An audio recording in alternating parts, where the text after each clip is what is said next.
चलो guys, office day 105, 105वां दिन है। गिन गिन करके ऑफिस का दिन बिता रहे भाई। एक एक दिन कैसे गुजारे हैं हम ही जानते हैं और ये दिल जानता है। चलो, गाड़ी पहले से ऑन कर दिया था मैंने, सब कुछ ऑन है। अब यूपीएससी प्रिपरेशन स्टार्ट करना है। जर्नी में यूपीएससी प्रिपरेशन भी बहुत साथ रहा। चलो, basic gist of this article. Let's very go. well structured in that regard and gives us an opportunity to have a very informative but also very civil, you can say, understanding and conversation about judicial independence, opaqueness and transparency.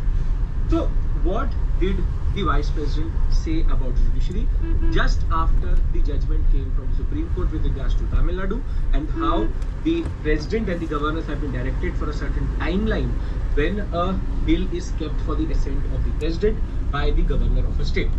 And therefore, we have identified 4 areas which can be seen as the spaces of criticism for the judiciary. The first one is lack of transparency.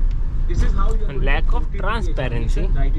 भाई judiciary में तो सबसे ज़्यादा transparency है। Lack of transparency, and here क्या बात कर रहे हैं? One is the सॉरी मतलब sir, which is appointments.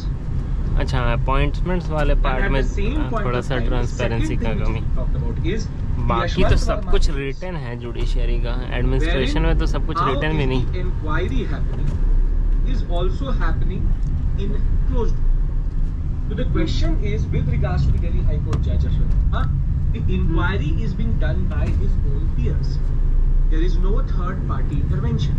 And therefore the judiciary inquiring into the judiciary itself is a conflict of interest. So the question is, could there be a third party independent inquiry over Yashwant Verma rather than having the judiciary inquiring into or also checking the judiciary itself? This is a very interesting, you can say, criticism, and this is where there is a lot of issues with regards to the image of the judiciary. As of right now, in India, we have a lot of faith in the judiciary. We believe that anything and everything can be sorted out in courts.